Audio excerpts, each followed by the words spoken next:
Well, I'm hoping mother this weekend. I don't think anyone's coming. We're going over the world top, go find it for 2 days. We go back. We talked about it yesterday. Yeah, well, the chair, thanks. Sorry. Come on, old man, get sat down. Mike, all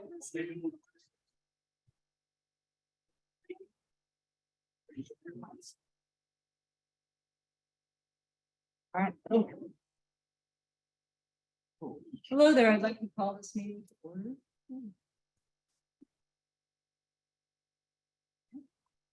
Good evening, and thank you for participating in our monthly meeting of the Kitsap County Park Advisory Board. This meeting is being held both in person and remotely via Zoom. Before we begin, here are some guidelines and general instructions for the meeting. Please silence your other communication devices, such as your cell phone. This will ensure that we're not hearing any feedback. I better do that too right now, huh? This will ensure that we're not hearing any feedback or causing interruption during the meeting. Members of the public attending on Zoom, except for board members and county staff, will be placed on mute by the host. The chair will announce opportunities for public comment, which are included on the meeting agenda. Please adhere to the speaker time limit. For those on Zoom, if you would like to make a public comment, please click on the raise hand feature to signal that you would like to comment during the public comment period. You will be unmuted. Please announce your name before speaking. For those calling in using the phone line only who wish to comment, dial 9 on your keypad to signal that you would like to comment. Please announce your name before speaking.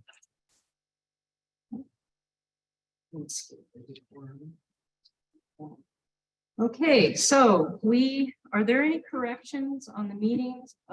First we'll do our introductions. So can everyone introduce themselves? Good evening, Larry Walker, South Kitsap. Nancy Whitaker, Central Kitsap. John Pearson, Central Kitsap. Lisa Hurt, North Kitsap. Joanne Clark, South Kitsap. Grady Martin, North Kitsap. Amy Smalley, South Kitsap. Brian Hoschel, Kitsap County Parks. Alex Wisniewski, Kitsap County Parks. Aaron Nix, Kitsap County Parks Planning.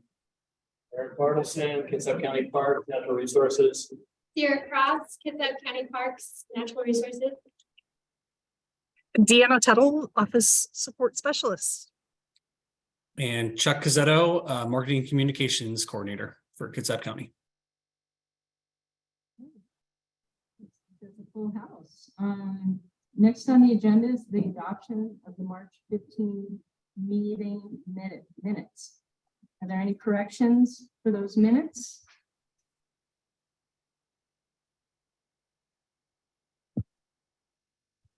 No corrections? I move that the minutes from the last meeting be adopted. I second it. Thank you. Okay, now we'll move into our public comment period for the meeting.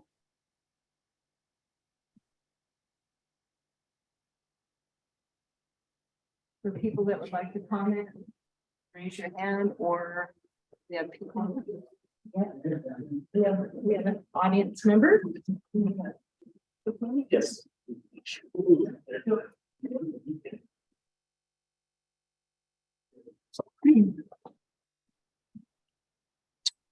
you hear me? Thanks. My name is Joe Lubisher. Work mostly with North Kitsap Heritage Park. 2 items. One in regard to the East Coast, East-West STO study going on. We were told there was going to be a county RCO meeting, and I wonder if we can get an update on the status of that situation. And secondly, this is kind of, builds on my wetland comment from a couple of months ago. but it's relevant to, the first plan update that's coming on, as well as all the park master plans that are waving in the wind. And I had to dig into a little bit more information. It's, we've been told by the county that, you do a big master plan, it's non-project. You don't have to do details and worry about wetlands and wetland buffers. That's all taken care of when you do projects. And we've got kind of a funny situation going on where the county is doing projects and is not doing wetland checks. And I'm not sure how this is going to play out, but it's going to continue to come up when we take a look at, the EIS for the framework and for, how the pros plan is going to move forward, as well as all these other projects. And just at Fort Campbell, I was looking through the paperwork in Wright Park, and there were some people that looked at streams, but there were no wetland specialists involved. There was a misunderstanding about the Ranger corridor, and I'm told now that there was no permit or SEPA work or wetland checks done, even though there's a big wetland right next to that area.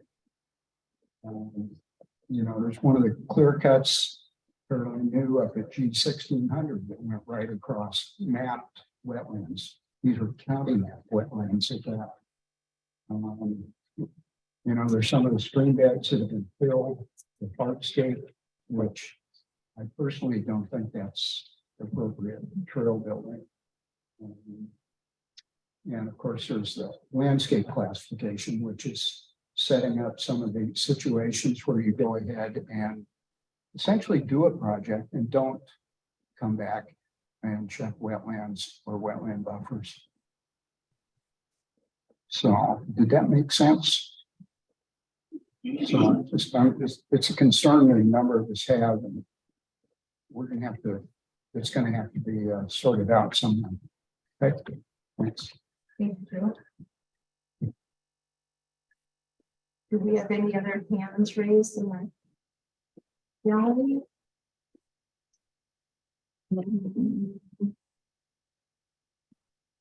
No. Okay.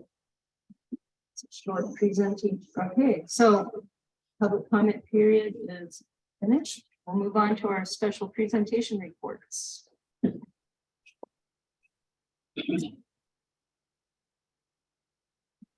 Start with Sierra, volunteer program. Yeah, I'll do a quick Oh. introduction and then Okay. hand things over.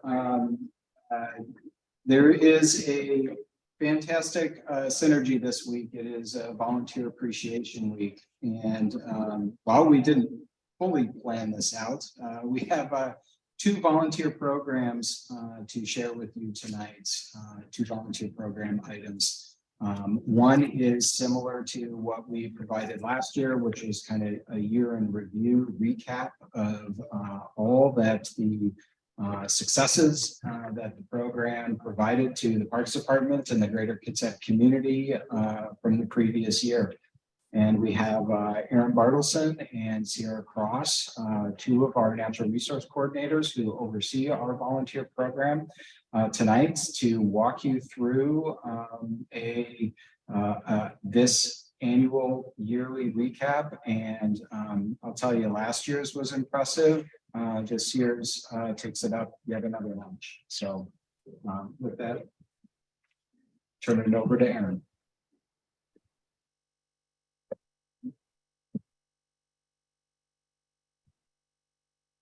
Hey, everybody, I'm Aaron Bartleson, Natural Resources Coordinator with Kitsap County Parks. I just want to do a year in review and talk a little bit about where we were and where we are and where we're going. So that was our team as it existed about 3 months ago. So the whole crew is there out of Point Lacombe. Okay, next slide. Yeah. We want to showcase some of the projects that we worked on. We have partner groups that number right around 40, and without their help and participation,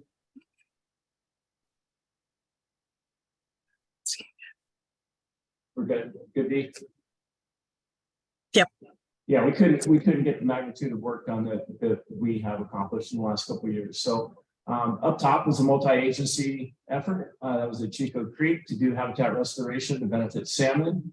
This was a DCD-led project, but we had folks from Stormwater, from the County Health Department, from DOE. We had folks from Fish and Wildlife. We had folks from tribes out there, as well as parks volunteers. So this was a big effort that really requires a lot of collaboration.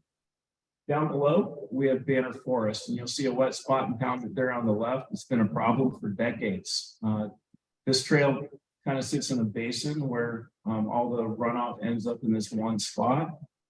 Through donations, we were able to create a turnpike, address drainage issues, and remedy the trail. This was 100% donated funds, did not come from the parks budget. Next slide.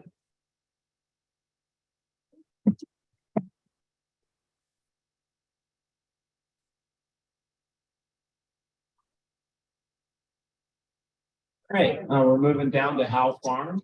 You will see some of our collaborators on the left there. This is part of the list of the 40 or so that we have. So we kind of recognize there being a gap and a missing link as far as accessibility of some of our parks. So in consultation with Commissioner Greta on the south end, we worked together on building a wheelchair friendly trail that begins at the parking lot, cruises by the historic barn, and ends up at a lower bench area that's suitable for picnicking and wildlife viewing. We had help from South Kitsap High School. They did a lion's share of the fundraising for this project. $6,000 is what they came up with for purchasing materials. We had additional funds from Rotary, and then we enlisted the help of Washington Youth Academy to do some trail work out there.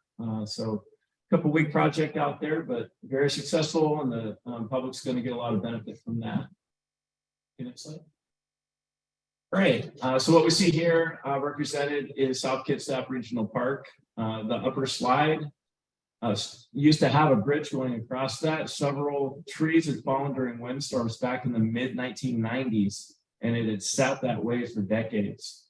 So we took it upon ourselves to do some fundraising with Rotary, and brought in a group of young folks within the program Youth Build.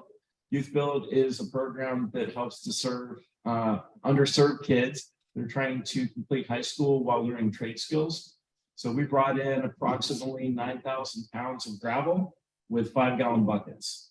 So this took a lot of work. We built turnpikes. There's 3 of them there pictured, as well as a fish-friendly bridge crossing made with fiberglass decking that allows for sunlight penetration, which is a condition of our HPA.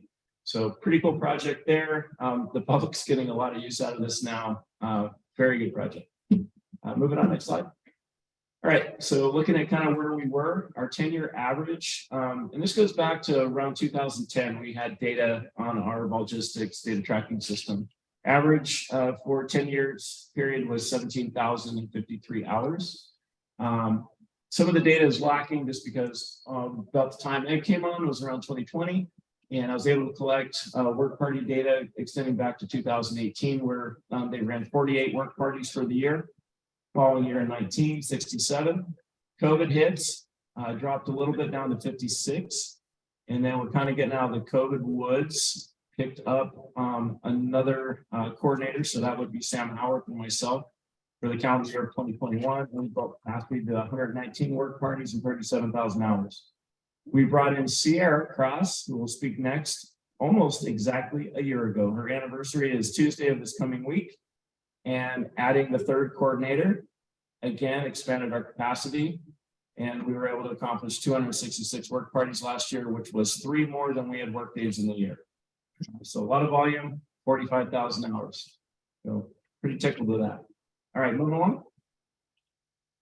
Okay, training and education. So these are some of the programs that we implemented this year. Some were mainstays in the program that just kind of went by the wayside during COVID. We offered chainsaw training this year for paid staff and volunteers taught by Public Works trained staff. We taught our first ever forest stewards class. And this was kind of a logical extension of what Washington State University does with beach naturalists, salmon stewards, and stream stewards. We talked to Amy Smalley about basically plugging this one in between stream stewards and beach naturalists. It worked out great. We had 27 people run through that program. Those 27 people that were trained up completed over 400 individual plot inventories of forestry, measuring for density, types of species, and diameter. And that helps to serve as guiding documents in our forestry operations moving forward in the coming years. Salmon tours is something that we always can we help out with. We had 5 different spots going on within the county. We consolidated efforts at Chico Salmon Park and had close to 800 people there. So that was a great event. I think at that park alone, we had 35 volunteers in orange vests helping out, providing education for folks. And that was all through WSU training salmon stewards. Land labs with GPC, we coupled with them and we taught a group of 5th graders multiple days for an entire week. So all 3 of the staff members in our department were out there lending their support and providing education for kids. Salmon in the Classroom is another program that we've been involved with for years and we continue to do so. And a new program that we implemented for 2022 was Kitsap Walk and Talks. It was part of the May Wellness Challenge with HR. And this was getting Kitsap County employees and their families out on trail for nature walks and providing them education while we're doing so. We've expanded that out this year to include members of the public. So we're doing monthly walk and talks at different parks with different local experts in their field that are providing education. So not just paid staff doing this anymore. We have docents doing this as well. All right, so moving on, goals for this year, expanding education. So the docent program, largely led by Sarah Cross, is off and running. We're going to be coming up on our 3rd one, the first Friday of May. Is that correct? It's in May. Anyway, gotcha. So we have 2. We have walk and talks that are our first Fridays during May, June, July, and August. And then we have additional programming that are taught by members of the public that are docents. We've been working on building leadership teams. So with the volume of work parties that we're looking at and facing these days, our busiest work party that we had so far this year was 9 work parties going on at the same time on one day. There's only 3 positions. We can't be everywhere at once. So we are working on training steward leads that would basically mirror what we do in a work party setting. We had 26 people attend a training this week on Monday night. And we built out kits for them, including PPE, first aid, all the things they would need to run a successful work party. So that's going to help us out broadly. Increasing public outreach. So you see the tent there in the top left, that was one of our tabling events to talk about our forestry practices and habitat treatments that we have going on through our ecological affinity program led by Arno. So we're going to be looking at doing more of those. Sierra, Daniel, and I all sat in on Kitsap Water Festival yesterday and ran 1,000+ kids through different programming, interactive stuff, and tabling events. So we're working on growing that part of the program as well. And then our partnerships don't seem to be slowing down. We had a work party today at Howe Farm, and that was employees from Target Supercenter. So they were wearing their red shirts with the white Target in the middle. Always folks wanting to help out. Increasing accessibility, something that's been on my mind for a while, that we have our heritage parks, but not a whole lot of wheelchair-friendly trails. So this year, we're targeting Illahee Forest Preserve to have a loop nature trail, including interpretive signs and species designations for all the trees and plants out there. And then we're additionally, on the 29th of this month, we're going to be breaking ground on a wheelchair-friendly trail at South Kitsap Regional Park that will kind of complete the perimeter trail that exists currently. It's compacted gravel, but it is suitable for wheelchairs. We're going to be running a trail through the middle of the park and make it a loop. So it's not just an out and back anymore. And then discussions that we have weekly are just addressing gaps. And some of that has to do with funding, getting creative with how we do all these things. These projects that you see that were in the slideshow here, all of them were funded through donations. The county parks did not pay for any of those. We were able to raise almost $23,000 last year through donations, which helped to fund these things. I only see that growing. We're getting better at what we're doing, and we're going to continue that way. But it'd be great. We need to start adding components in grant writing and administering those grants. That's where the big money is, and we need some help with that. So we'll be looking to our stewardship group, because we do have folks out there with expertise in grant writing and running through the whole process. But that's kind of where we're at today. And I will say last year in our first quarter, we had 35 work parties for January, February, March. This year we doubled it. We're at 70 and we're at 102 work parties as of today right now. So good stuff going on in the parks. All right, Sierra's up. Before we launch into the next presentation about the proposed the draft volunteer handbook revisions, wanted to know if there was any comments or questions for Sierra or Aaron with regards to what you just saw. We had a lot of work, a lot of activity, and big time hats off to the team.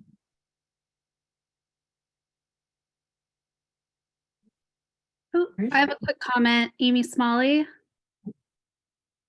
Okay, Amy? I just want to say great work, you guys. That's amazing. And to hear the number of work parties, what a huge difference you're making in our community. So thank you for all that you do. Thank you, Amy, and for all you do as well, Washington State Extension. It was a comment. Oh, sorry. Oh, just a comment. Somebody wanted to make a comment about the work that's been done. Oh, Yeah, and then Larry? Yes, I would like to send a great big shout out to Sierra, to Aaron, to Arno, some of the volunteers from Coulter Creek for putting together that forest stewardship training. Unfortunately, they had to put up with me for several weeks in a row, but it was absolutely excellent. It was fantastic. They worked amazingly. So Alex, big shout out to these folks. Your staff did an excellent job. Thanks, Larry. It's really fun to be with you all out there in the field, and then we were in this classroom as well for forest students. Doing some good work. Thank you. I do want to provide some clarification on the Discover Kitsap Parks event that is open to the public and happening next weekend at Illahee Preserve. You can see advertisements on social media. And if you have any questions about that specifically, you can talk to me or any of the staff. But that's next weekend at Illahee Preserve. We have Arno, who will be there to talk about forest ecology, and then also Joe Albrecht, who's a riparian restoration specialist, and going to talk more about the understory of vegetation. So we got a lot of good events coming up, and that's the last Saturday of each month until September or October. I forget when we October. Yeah. And then we have Kitsap HR Walk and Talks, which is a certain Friday every month, first Friday of every month. Yeah, so different walk and talks happening in the park. And we look forward to seeing folks there. Sierra, is all of this posted on the website, like the dates and places that they're being held? They're, I believe, posted on the website, and if not, they are advertised in the park at on the kiosks. We've done a good job of getting out the information so that people who are walking into the parks can see a flyer. But I think Alex is double checking right now. Yeah, it'd be great, because for people that don't go to the park and might want to do something like that, it would be good to have it on the calendar on the park website. Oh yeah, and it is on the calendar under volunteer calendar. Thank you so much for, yeah, sure. Yeah.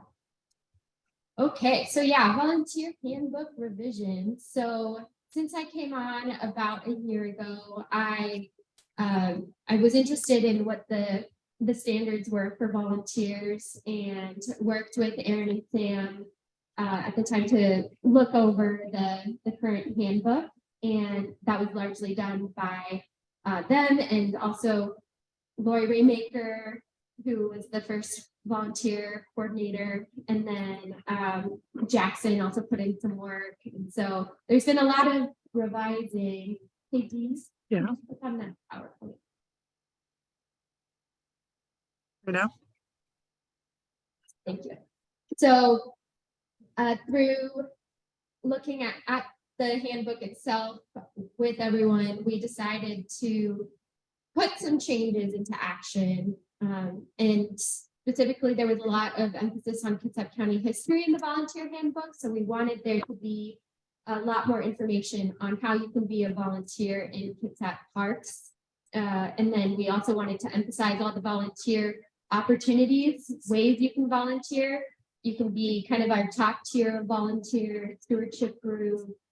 You can adopt a trail or park or a spot, as we're working towards a collaboration with Public Works, who does their Adopt a Spot program on roads, and we're trying to integrate that into our parks. And then independent projects, that was also another way you can volunteer. If you decide you want to build a bat box, you can, absolutely. With us, we can coordinate and we can honor those more independent projects. So we just wanted to outline those opportunities, and then expectations in general for volunteer conduct, clarifying safety protocol, and then because stewardship groups kind of vary by park, we wanted to create more of a standard for their organization and meeting facilitation, especially as chairs are elected year after year, and would like to have some kind of baseline of an understanding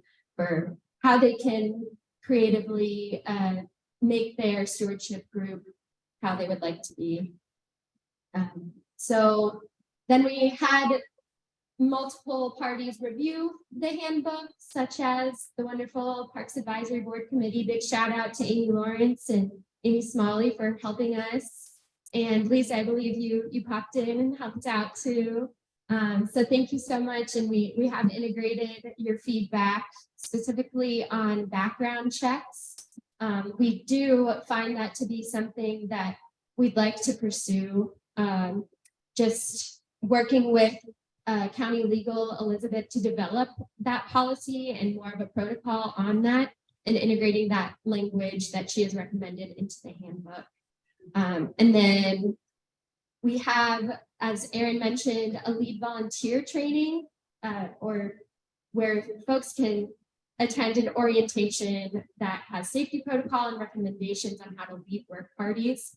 And after receiving their first aid and CPR certification, they can become a lead volunteer or run work parties without a county staff member present. So this is an opportunity for volunteers who are well experienced to have kind of that added responsibility and that language of leadership. So we integrated that language. And then we have also integrated from also the subcommittee's feedback, some more safety protocol on volunteering in areas where there are encampments. So just making sure that legal and risk can weigh in on those, and making sure that the handbook can touch on how to approach a situation where there are encampments. We thought was important in there.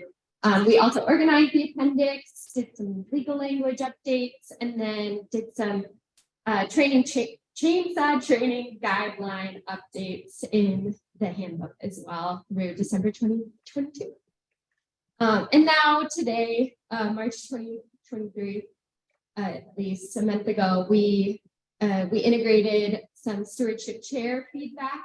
We met with all of the chairs of stewardship groups and wrote down their feedback, and also got risk involved and county legal again involved to do some updates to stewardship group preferences for meeting facilitation and the voting privileges, specifically what makes a steward and how can they get involved in voting for new chairs.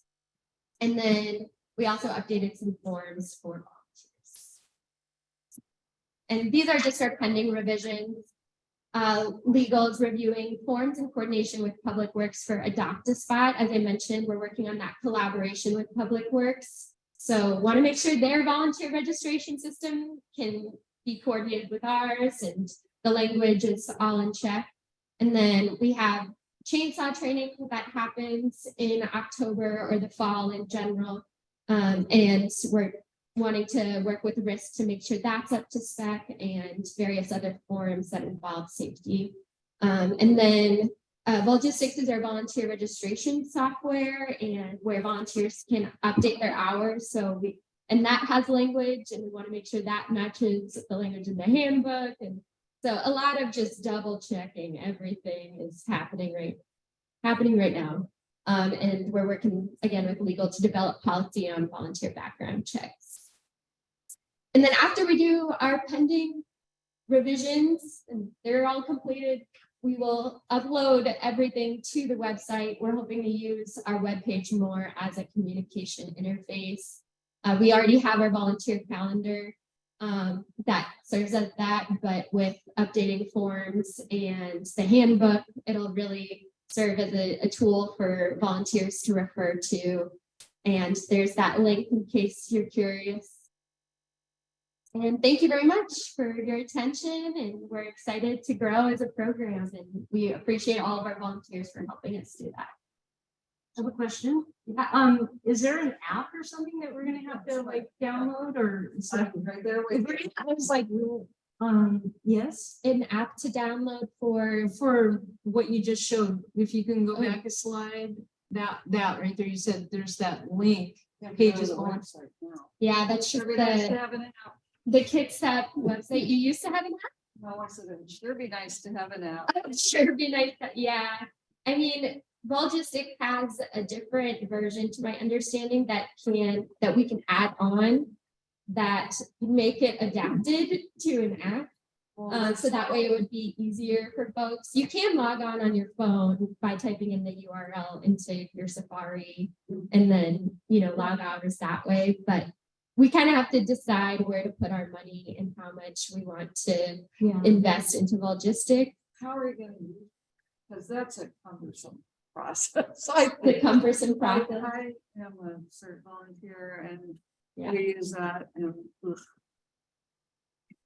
yeah, we're constantly looking for more efficient ways, and we appreciate the feedback. We kind of hear that a good amount, and we're trying to make ends meet now, and then in the future, as funds get more allocated towards kind of administrative advantage or progressing our administration, then I think we can definitely. it seems like logging those hours is like what came first, the chicken and egg. You got to log the hours, get the hours so you can get the grant money or the funding, right? Right, that is the benefit of logging.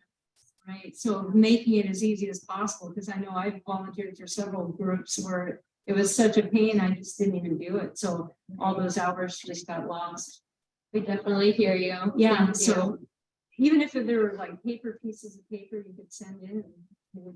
Yeah. You guys could That's it. Yeah. So actually during our work parties, we do have an option where folks can sign in and say how long they volunteered, and then we both upload those hours. Okay. So we are doing that at least. But for folks who are doing more independent projects, we do recommend that they create an account and log their hours after they complete those projects. That way they can keep track of their own hours. Yeah, any other questions for Aaron or I? Yeah, Gary? Yes, you mentioned about having a first aid and CPR part of being a certified volunteer leader. Yeah. Is that going to be, do the volunteers have to get that themselves, or are they planning on teaching first aid and CPR through the parks? Good question. Yeah, at this time, we are relying on the resources in the community to provide training to volunteers. KitsUp Community Resources, for example, provides free first aid and CPR training. And then there are some online options for about $20 that folks can do. So yeah, eventually we would like to be certified to be a teacher in first aid and CPR. Aaron has actually done this in the past, and he advertised this to lead volunteers and was taking numbers of other volunteers who are actually also certified to be teachers or have been in the past. And so we're definitely thinking about doing that in-house. That would be valuable. Would be great. Thanks. Okay. If you're planning on using, I can't say. Logistics, yeah. If you're using that, would it be possible then if we're gonna have to use it, that you would, like these walk and talks, that the board members would get a notice and of all of them. So that we can click that we're going to attend. So The Discover Kitsap Parks. any of those type of activities that are going on that are, you know, public activities, the walk and talks is one. You know, I go to a walk and talk in the park, but I don't know when they are. Right. I And agree. digging through the website Yeah. isn't, I mean, I do everything in this.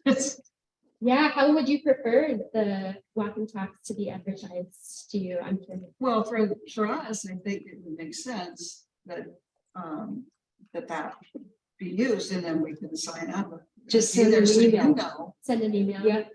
with the, you know, especially if you're looking for volunteers to come, Mhm. you Yeah. expect a big group or something. I think Chuck is up next and might be talking about his work with us and what he's used to get out to the other walk and talks. There's only been 2 in the past, and we're hoping to have them until October. So there's definite room for growth, and he really helps us out with communications, and I think would benefit from that feedback. So I think he's up next. If anyone else has any questions. I've got another question for you, but we'll just take it offline. Okay, sounds good. Thank you for your time. Thank you. Okay, you want to introduce Chuck's Sure. presentation? Thanks, Sierra. Appreciate that. Next up, we've got Chuck Cuzzetto, who you've met in past meetings. He's been with us for just a year now, I believe, maybe a year plus a little bit. Chuck heads up our marketing communications for Kitsap County Parks and is basically providing a where we've been, where we are, and where we're going kind of compilation related to our public outreach. So with that, turning things over to Chuck to manage. Thank you. Great, thank you all. Can everybody see the screen okay, the presentation? Yes. Great. Well, without further ado, we'll go ahead and move forward. Thanks for the introduction, Alex. Thanks for everybody and their passion to our parks. It's really an honor to be part of this park system and the county in general. One thing we want to do is we want to take our hidden gem and make it a household name. So that's kind of where we're starting with this title card, and I'll move forward for the sake of time. We do have some bullet points here to go over our strategy.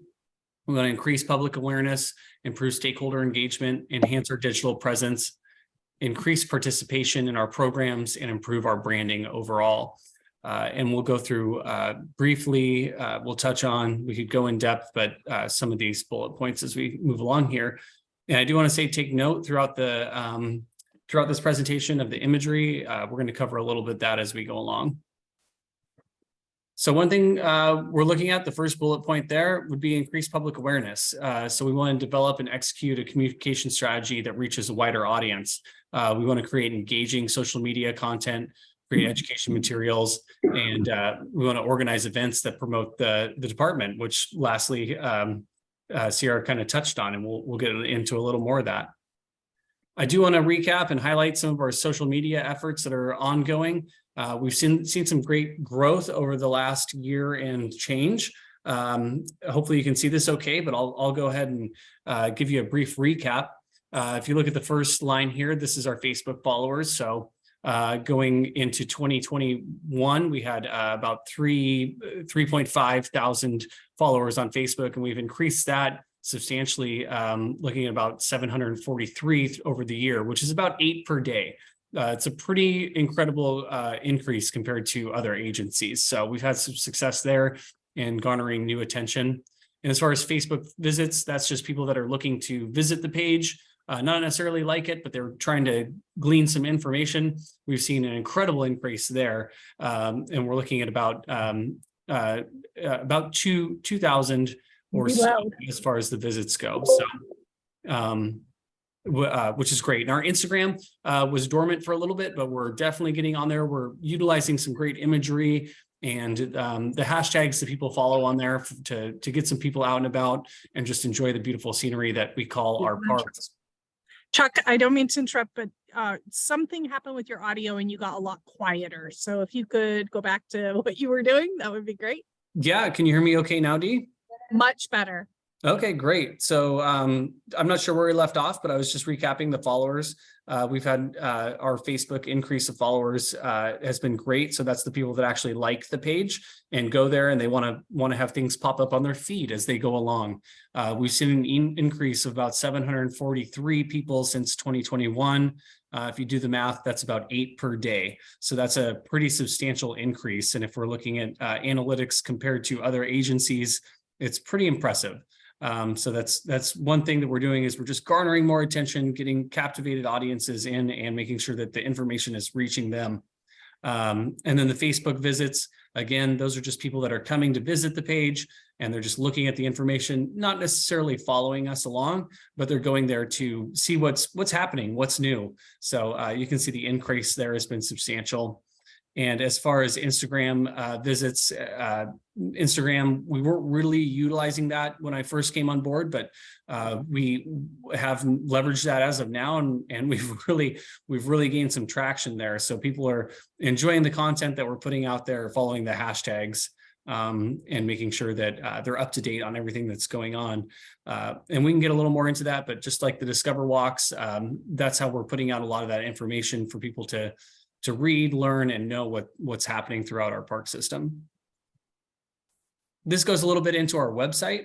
And so our website visits are about 15,000, or I'm sorry, 156,000 throughout the whole year of 2022. And then if you go to the next area here, the 286,000. So those are people that have done a deeper dive into our website and just kind of looked around, see what's going on, and spent a little more time seeing what we have to offer. So that could be parks, trails, maps, fairgrounds, and events.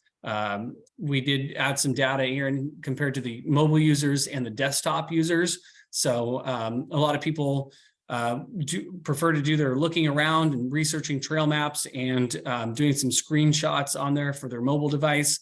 But potentially you want to book your event online with our new rec desk system from your desktop. Doesn't necessarily make it easier, but a lot of people might want to do that on their lunch break at work. So getting it done. But if you look at this final bracket here, this shows that the top rated above even our homepage, which would be our landing page that you would go to, 20% of folks are visiting our fairgrounds and events center page to do their bookings from, which is pretty impressive.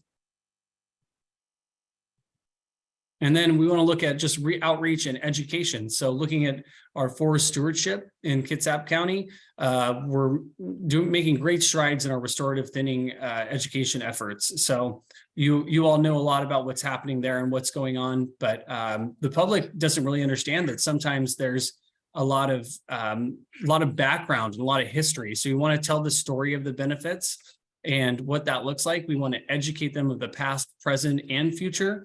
And we want to promote involvement moving forward. So this is a local artist that's done these sketches and these drawings, and it just gives the story, again, that education of the past, present, and future. And then there's the QR code at the bottom that people can access moving forward. So they can go there to the website, learn a little bit more, and really do a deeper dive. These are being installed by our Natural Resources Department. Now, hats off to them. They give us such great content. They do such great things, as you just saw. So those will be installed. You'll see this is an example at the top. I don't know how well you can see this, but it says these areas were selectively thinned. So these are areas that had been selectively thinned. And then moving forward, if it's a stand that is going to be thinned, that verbiage will change. So that way it kind of adapts and they can be moved around from area to area as the selective thinning progresses. Any questions on this slide? Yeah, Chuck, how many of those have been put out, do you know, like all around the park? I saw one today down by the trailhead, so I was curious how many are scattered about. 2. Just 2? Oh, okay. Got Oh, a hurricane ready to go out. okay, and they're all different? Nope. All the same. So there will be variants, and this will be thinned, this is being thinned, and this was thinned. Okay, all right, good. Okay, thank you. Great. And we're happy to share this slide deck with you. And any questions you have offline, please feel free to email those over as well.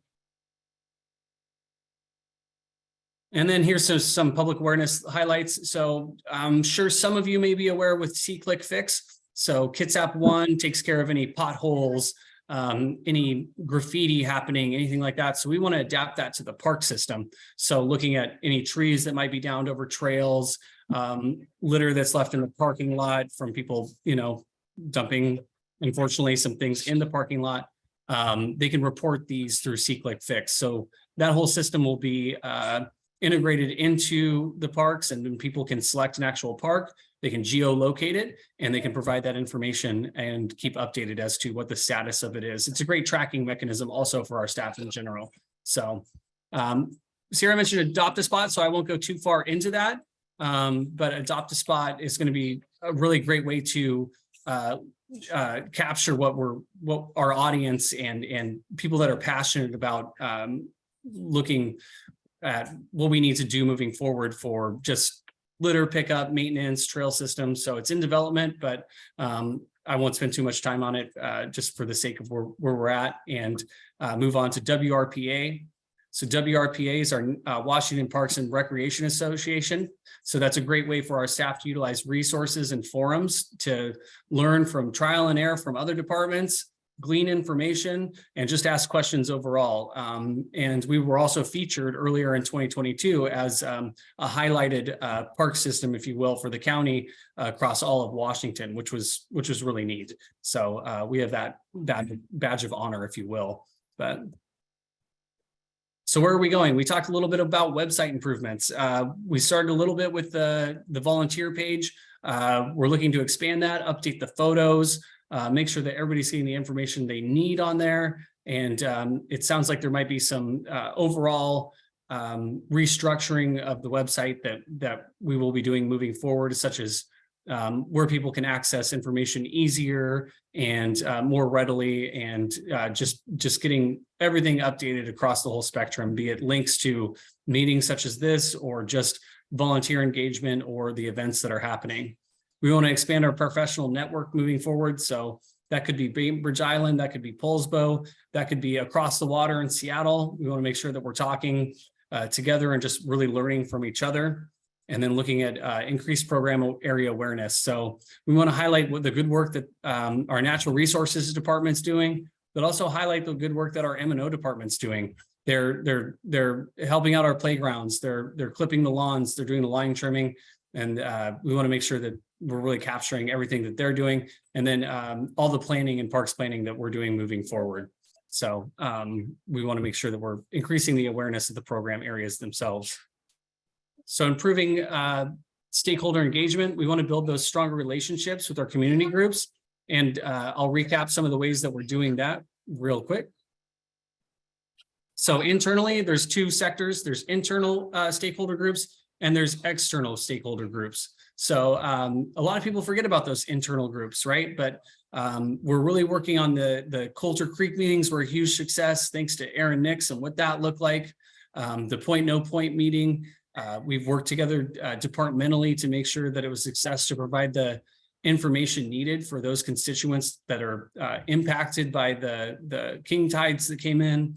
Our internal staff newsletter was a huge win. We made sure that we're communicating what's going on where across our program areas, because there were a lot of questions of, well, what is that program doing, and what's happening over there? So this is just a resource that goes out monthly after these meetings, actually, for people to garner information, keep updated, and highlight the cool stuff that they're doing together. So Port Gamble project, I just mentioned that just because we are working internally to make sure that information is getting out there. And then the job fair was a huge success. I had a lot of fun with the job fair. It was a great way for our team to come together, then also explore different departments and what they're doing, and really collaborate. Externally, we're looking at the Volunteer in Parks newsletter, which is going out quarterly. It's just a way to recap all the great things that the volunteers are doing. Again, mirroring what's going on with the internal staff newsletter, providing that information and those updates so that everybody knows what's going on where. The Discover Kitsap walks, again, hats off to the Natural Resources Department for developing those. It's a great way to get people active out and involved and see all the good work we're doing. And lastly, you'll see a photo of myself with David Edmonds. If you know him, he's great. He's the president of the Greater Kitsap Foundation. He's really done a great job of just trying to get our information out there. I've attended some luncheons. They always highlight everything that we're doing and gets businesses involved and interested and active.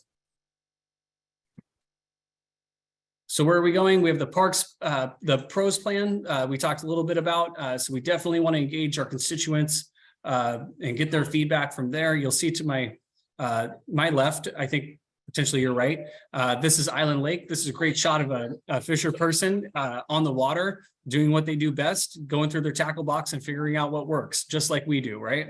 So beautiful imagery. We want to make sure that we're looking at our constituents and the surveys. Alex Hardy has done a great job of implementing with her team some feedback on the events, the event facilities that we have, and what can we do better, what can we improve, and what would make your experience better. But we want to expand that into the future and just get that feedback. A lot of that will happen through the pros plan, but we hope to continue that moving forward.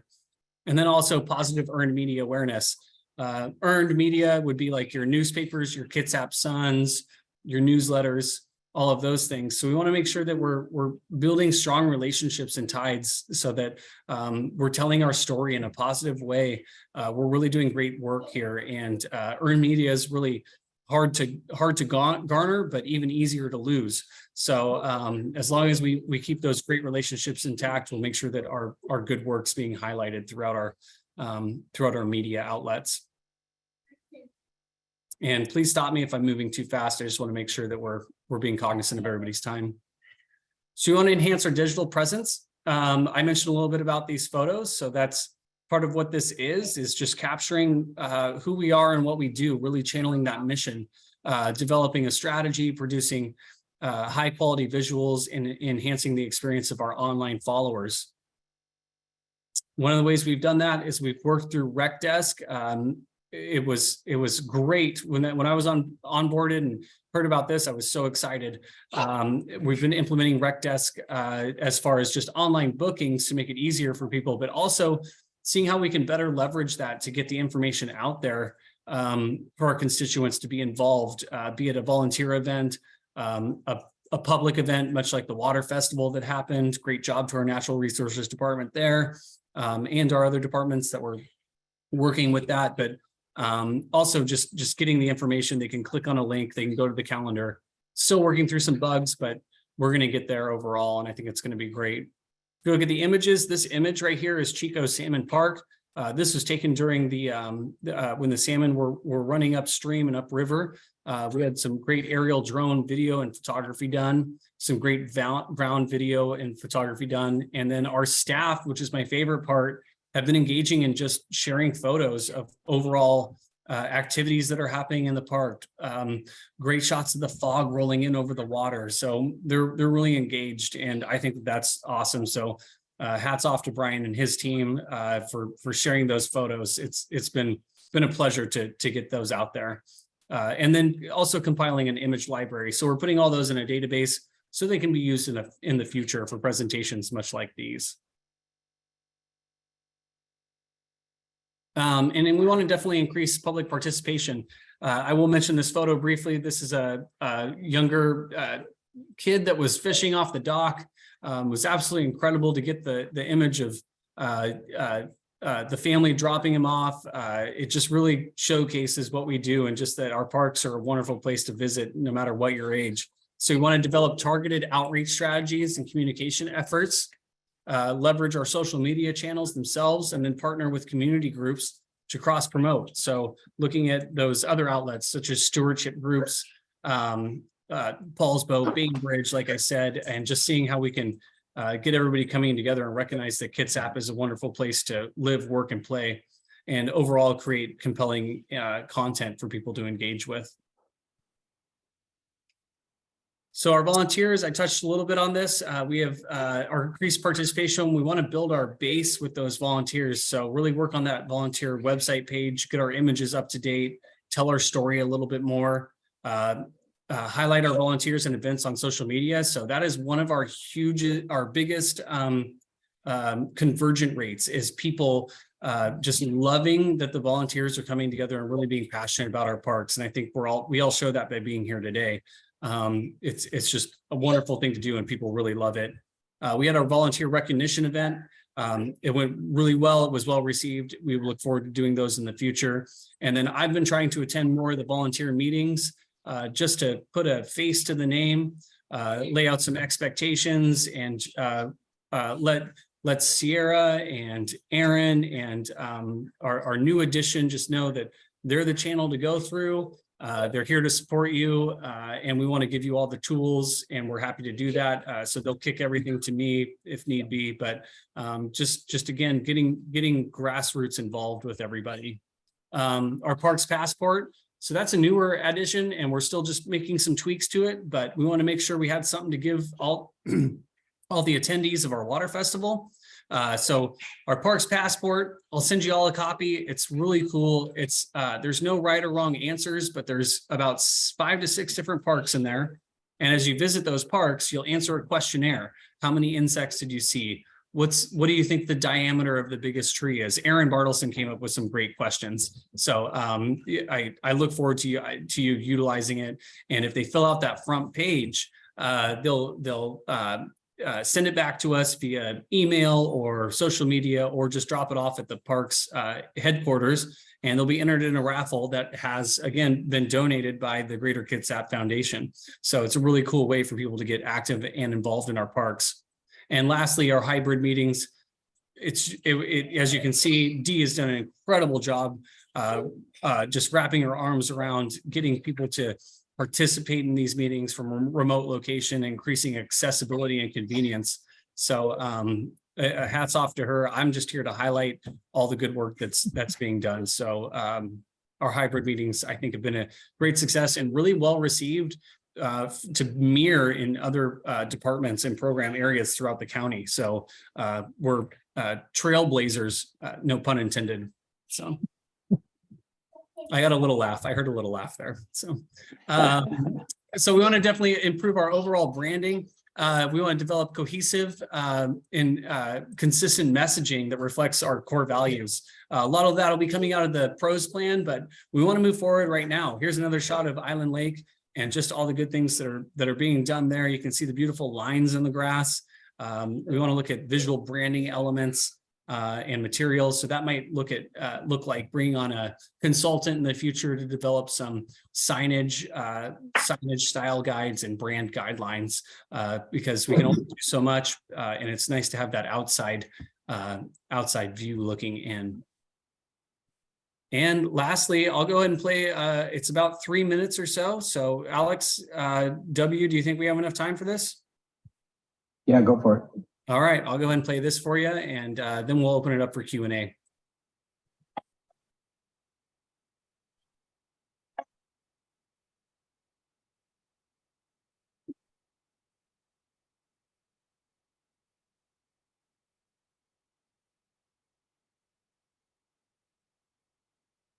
Chuck, we're not hearing the music.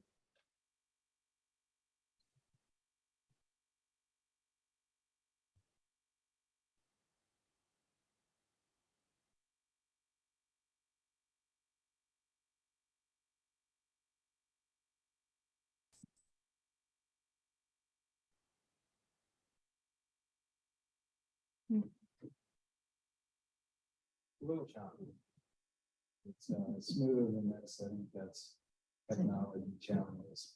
That was internet.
Just check whether the sound is on.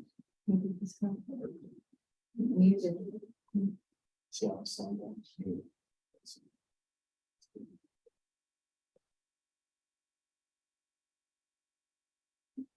We'll go ahead and stop it there just for the sake of time, if that's okay. There is some music that goes along with it. Can you hear me okay still? Yeah, we can hear you, Chuck. Great. There was some music that goes along with it. I'll send the links to these videos. So you can all view them individually. It is trimmed down just for the sake of time. But anyway, I hope you just enjoyed the stunning visualizations of our park system. So is there any questions? I'll open it up for questions at this time. I have a quick question on like if you post some of those pictures, which are awesome on your website and things, are you gonna label them so people will see the picture and then they'll go, oh, okay, that's this part, like you did at the beginning of the movies? Because I would like to, like some of those pictures I saw and I'm like, I wonder where that is. I'd like to go there. So make sure you label those. That would be really helpful. Yeah, for sure. We'll do a little watermark. That way people know the location that they're at. I think that's a great point. So we want to do like a running slideshow on our homepage for sure, featuring all these, and potentially as we move forward, we'll get other parks captured and place those on the specific park pages as well. So and then when we share them on social media, we haven't done so yet. We wanted to give you a sneak peek of what's happening, but we'll definitely make sure that we identify those park areas. So any other feedback or questions? Hi, Chuck. I just wanted to say, I think you're doing an amazing job. I follow a lot of, for my own work, a lot of what other people are doing on social media, how they're getting science communication across in that aspect. And I think when you were hired, I talked to Sierra. I was like, who is doing your social media? It's amazing. The pictures, the imagery, the story. When you said we're showing the numbers and how much it's grown, it doesn't surprise me. I was blown away by the difference that it looks like, how it appears. It makes me want to go out even more and see the different parks, and it makes me so happy to see all the work that's going on in there. So just super, super great job, super impressive. I really, really love how you're doing. Just listening to your presentation, I was like screenshotting, like, oh, this is amazing, this is great. Yeah, you're up there with Kitsap County Parks now, is up there with like one of the main ones. I'm like, this is fantastic. This is what we need to be doing. So really, really great work. Thank you, Amy. I appreciate it. But it's so cool that, I'm honestly, if I could just say, like, honored that I get to highlight the work that everybody else is doing, so they're creating it, and it's just really cool. And the sky's the limit at this point. So appreciate the support. But just something out there, Chuck, don't minimize what you're doing, because that work's been going on by these groups, a lot of them for 20 years and more, that are just silently there. You're highlighting what's been done, what's gonna happen, and what the results have become. So thank you for showing and sharing all of that, so everyone can see. Yeah, it's beautiful. It's beautiful. So like I said, I'll share all those videos in a separate email. They are separate videos, but they'll have links that you can click on. You can enjoy the music that we didn't get to hear today, but the music does follow along. And they are a lot of fun. My favorite is the Chico salmon video. It just really captures the essence of visiting a park on a really cool day like that. So Yeah. Any other questions or comments? I was just going to say, if you want to bring a shovel to Newberry Hill Heritage Park this Saturday, we'd be glad to let you work. Yeah, I do have calluses, believe it or not. They're not just from typing, so I'm happy to jump in. So thank you for the invite. So, all right, I'll turn it over to you, Alex W. I just want to say a big thank you to Chuck, Sierra, and Aaron for both presenting this evening as well as this morning to the commissioners. It is a fantastic opportunity. The skill, the talent that we have in the department, and to showcase it in opportunities like this is just fantastic. So appreciate all the work. And turn it back over to the chair. Thank you, Alex. And it looks like I get to turn it right back to you because it's Parks report, your report.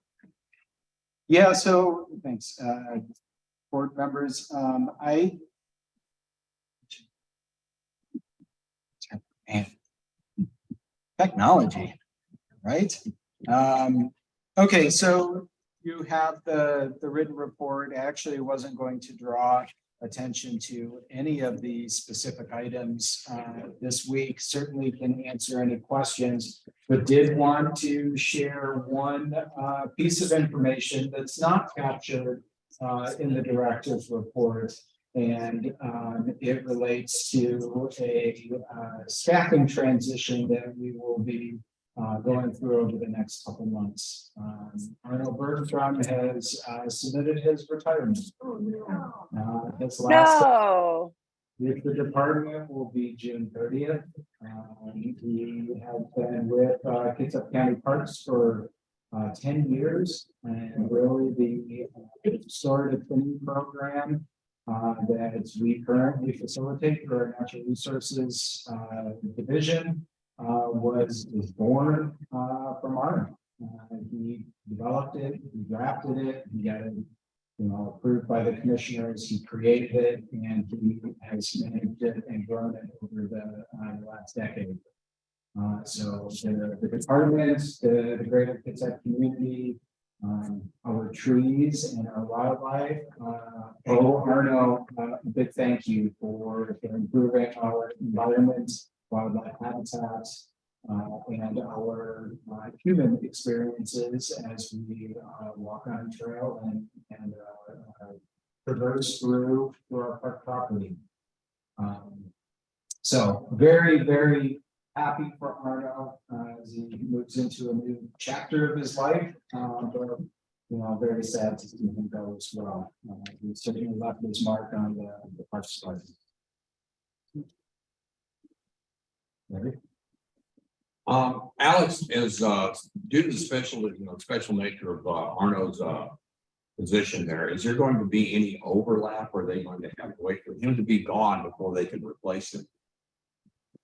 No, we do have an opportunity for overlap if we are lucky enough to get through the process before he's officially done. He's also mentioned that even though he's going away, he's not really going away. He will become a volunteer and continue to stay involved in the Parks Department, and will always be a dedicated resource for us to help with that transition. So he's not moving away or disappearing. You just think you had know-it-all volunteers before. Now you will.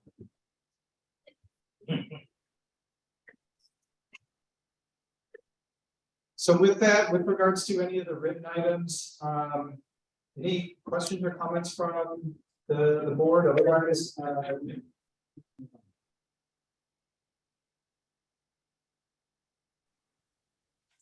let's see any. Any questions from anyone? Seeing any. Okay, we'll move on then to our subcommittee report, the one we have listed here, Newberry Hill Heritage Park. Aaron.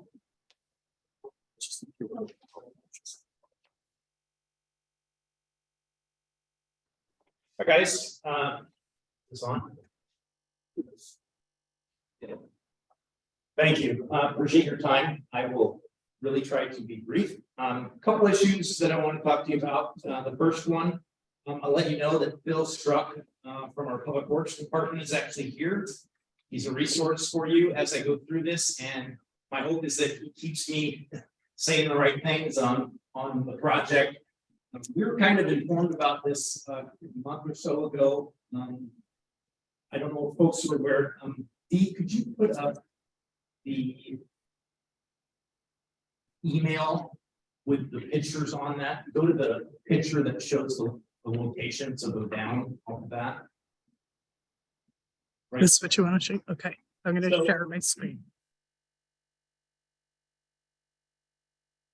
Our public works group has been working diligently and hard, have actually acquired some monies, grant monies, about $3 million is what I saw. To replace the culvert that you see identified in that red box. I want to read just a little bit. That is also included on the letter, but in essence, and this comes directly from these guys on what they're doing. They're going to replace a 36-inch diameter fish blocking culvert carrying Anderson Creek under Newberry Hill Road with a 13-foot wide concrete box culvert designed for fish passage. The current culvert is failing. Like I said, they got a $3 million grant. I'm assuming that some of that's federal money. So we, in essence, we own property there. As you know, on both sides, that's part of the Newberry Hill facility that we have there. The intent, I think I actually included the design for that. In essence, what they're going to do is they're going to remove that culvert, they're going to replace it with a concrete piece, but they also have some right-of-way acquisition that needs to happen. The reason why Parks is involved is because we own the properties on both sides of that culvert. And really the intent here is they're gonna have to utilize some of our facility in order to construct this 13-foot culvert. Didn't I include a map? I might not have. You guys have it, good, perfect. You're not gonna see it on, oh, there it is, awesome. Cool.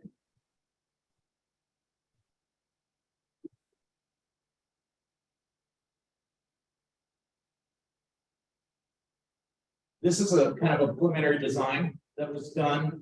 In addition to, you notice the colored areas. What I want to express to you is cumulatively, all the areas added up equates to about 0.2 of an acre of land. It's not very much. Part of the crossing T's and dotting I's that these guys need to do is, in essence, we need to look at this and say, because we've acquired those park lands and they were dedicated to open space, is the project going to have any impact on the land? And obviously there's going to be a little bit of impact, but the reality is that's very minimal on the grand scheme of things. So what we need to do is we're going to be working with Public Works to basically say, we don't feel that there's a significant impact there with regard to utilizing our properties. Most of it in the green is a temporary construction easement, meaning that will go away and it will be replanted and back part of the park. The only right-of-way acquisition that they're going to have to do, of which they will pay for, is the pink areas. And that is basically so that they get, I suspect there's either head walls or something on that culvert. They need the space.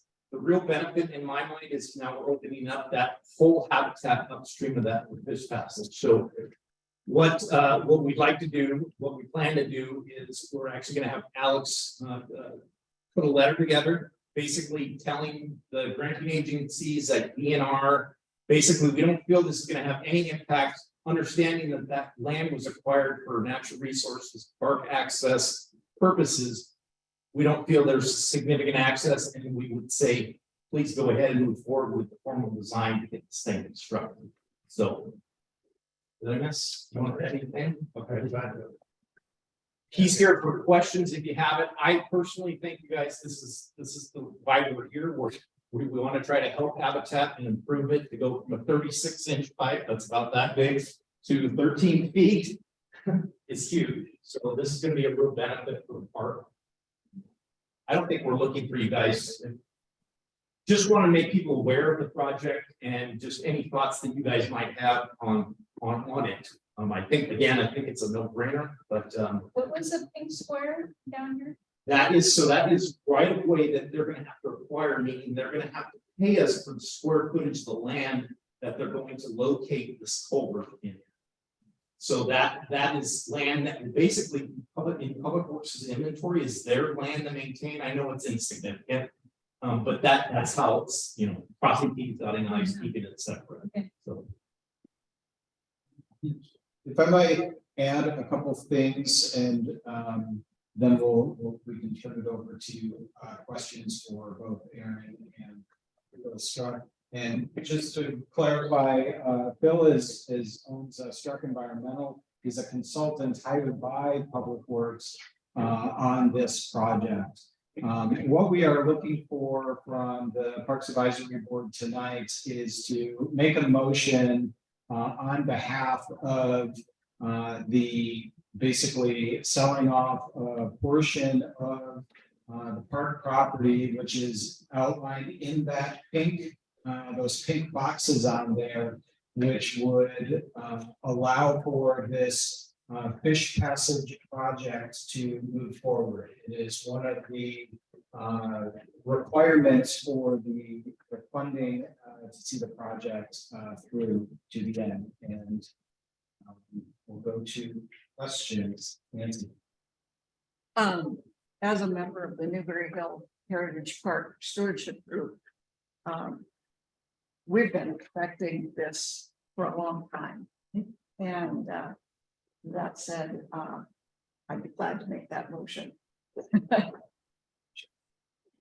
I'd be glad to second that motion.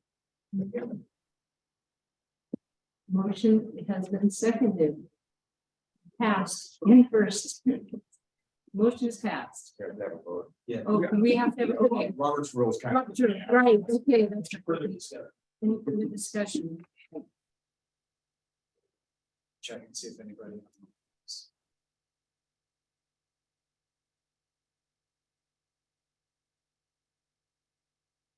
No hands. Any questions or comments from board members online? I just think that this has been in the plans for so long that I just thought it was a foregone conclusion that it was already, but I see where the details are coming into play, where we do have to cross our T's and dot the I's and make sure everything is done accordingly so the grants can go through. So thank you for that.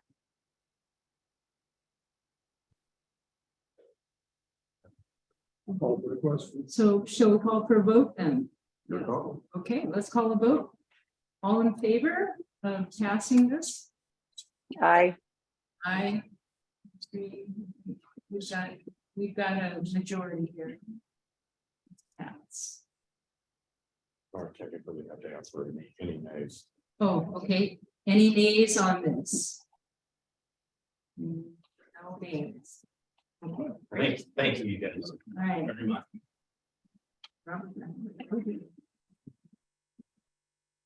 So you want me to go to the next one? Okay. It's not on your agenda. But we recently last week had a conversation with our planning and land group, the subcommittee to this, of which Lisa sits on. Several folks are on, very helpful. We had a discussion there, the Hansville Greenway people are at it again. And they want to acquire some more land, which is great in this particular case. Get the map up.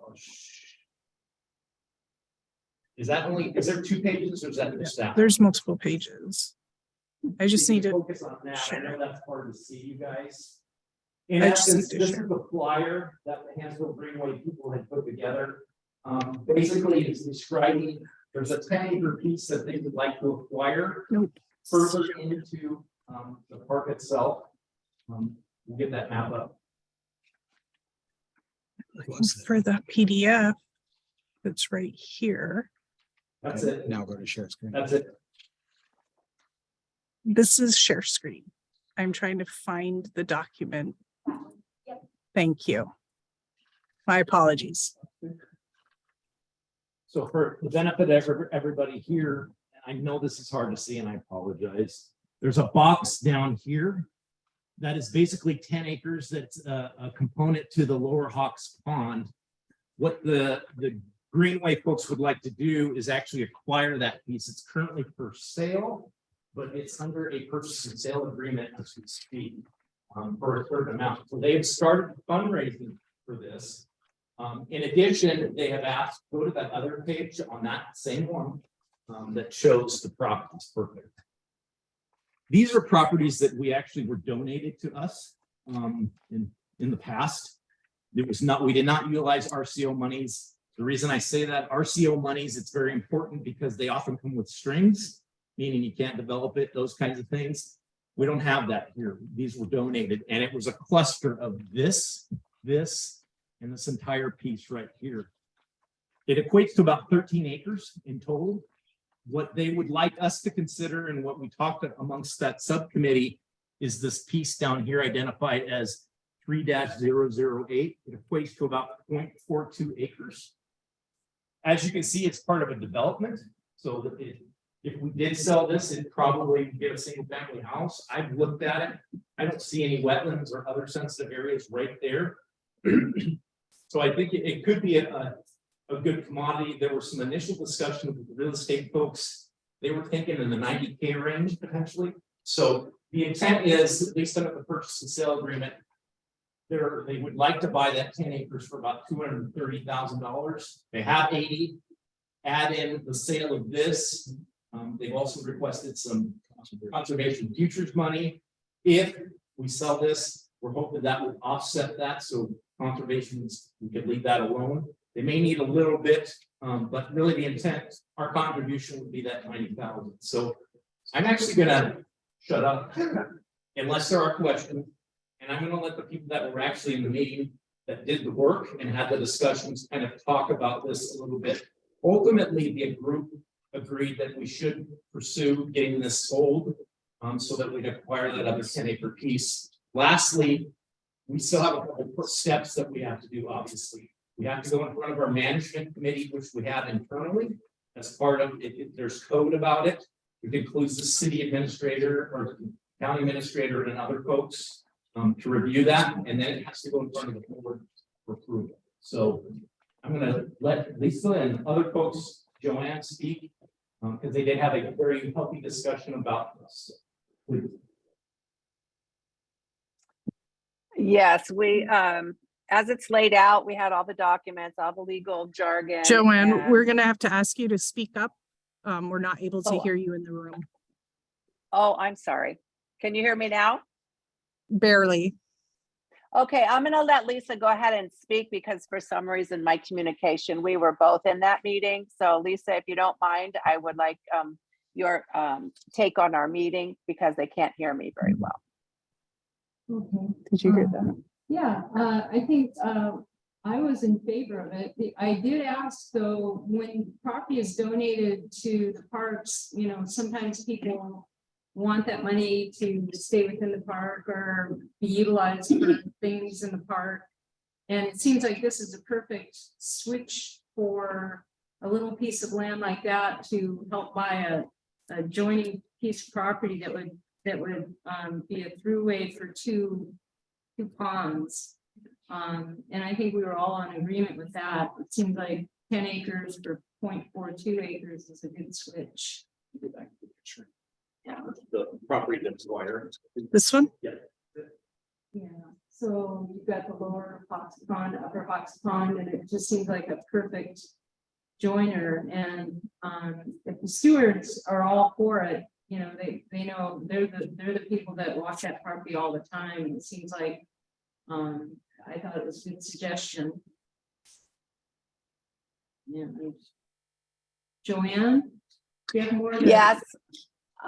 Well, after we discussed this for a long time and there was a lot of very good questions like legalities and what the. Joanne, could you just maybe try and get closer to your microphone? I'm right on top of it. Can you hear me Oh, now? okay. Sorry. We switched It's to okay. the screen with her showing because you could hear her better now. Oh, There you go. can you hear me now? We can at least see your lips move. I'll listen, go ahead quickly, and I'll repeat what you said. You said there was a lot Okay. of good discussion at that meeting. Go ahead. Well, yeah, there was a lot of questions, as Lisa pointed out, when you get land donated, there's strings attached, there isn't. So we're trading a small piece that could be developed into a home for a very large piece that connects park property for 10 acres. So with all the due diligence that's been done by the county and others, it just seems like Lisa said, a no-brainer to make that connection. So it's a benefit to the public and the parks. Hopefully you heard that. You did. There was some concern, just quickly, I just want to add quickly, we did hear you. There was some concern, as you mentioned, with regard to the property and anything, and any entitlements associated with it. We did pull title reports, they're clean. The only request that was made by the person that donated this was a plaque somewhere be placed in recognition of that. The stewards are very aware of that, and that will be done before, if indeed we move forward with this, before this transaction is done. So that's the only thing that we saw. Yes, Nancy, I'm sorry.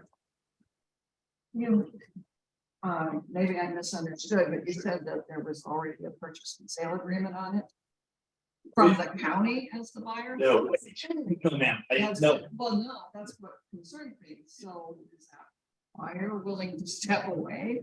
So the way that this works is they are the nonprofit at the Hansville Greenway. They have their own 501(c)(3). So they have a problem. They entered into the agreement. Yes, ma'am. I thought it might be an independent person. I- Okay. You're 100% correct. We would not have been able to do something like that without talking to you and the Commissioner's office. So you're spot on. That was good.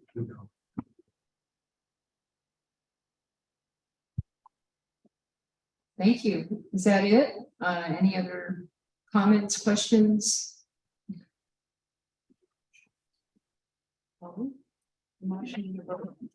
Do we have, can we have someone to pass this motion? You need a motion pass. I move that the county moves forward with this project. Second, John. So the motion passes. Any other, yeah, we're gonna have a vote. Let's have a vote. All in favor of this motion? Aye. Aye. Looks like we have a majority. Any nays? No. No nays. So this motion passes. Well done. Good thing. Yeah. Very good. Thank you, Erin. Great report. On to next item on the agenda, which is old business. You have anything on those toilets out there at the park, Joanne? Oh, if you can hear me, can you hear me? Yeah. Okay, we did have one little issue. One got tipped over, but the one is county came right out and the Parks Department and secured it, and it's been good ever since. I check on it every day when we drive by.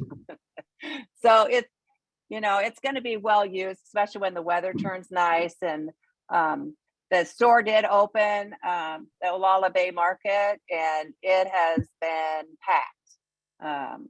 Hopefully it slows down a bit because there's lots of parking, and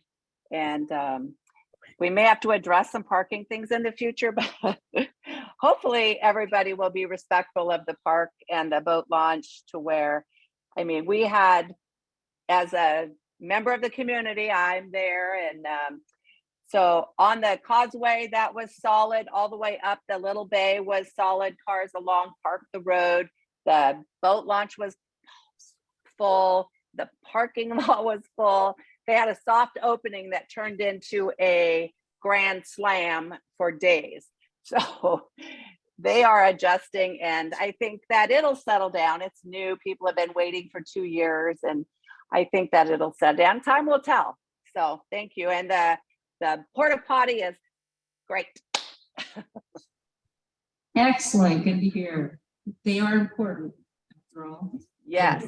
Yeah. Was anyone who got tips? Any other old business to bring up? No? How about new business? No? New business? I just have one thing. Oh, Oh, sorry, go ahead, Larry. I wasn't saying anything. John's in the process of setting me up. I was just wanted to ask Alex if the okay was given to Mr. Olson for the life vest kiosk. We've not had that conversation over the past month. We've had some challenges at the parking lot. And we will engage with Mr. Olson about the kiosk and the life vest. So we still need to finalize that. Okay. Do we have an ETA? I mean, is there discussions that need to happen off? No, no, we are in agreement with the design that was proposed. I think we've landed on a good location, and actually we started looking at the program that provides life vests at our other parks in the area here to see if they can help facilitate the life vest component of that. So there's been some movement. Okay, so I think that the life vests could be donated as well, but as far as location and timing is kind of summer's coming. So I was wondering if there's a timeline that we need to move on. Not yet. When will we know? When staff has time to discuss. Okay, thank you. Okay, I think that was all the new business we had. So, are we ready to adjourn, or do we have any other announcements? I see your finger on that button. So moved. So moved. Okay, so I guess this meeting is adjourned. Happy Earth Day. Happy Earth Day. Remember, get your brownie paint for tomorrow. Bye from South Carolina.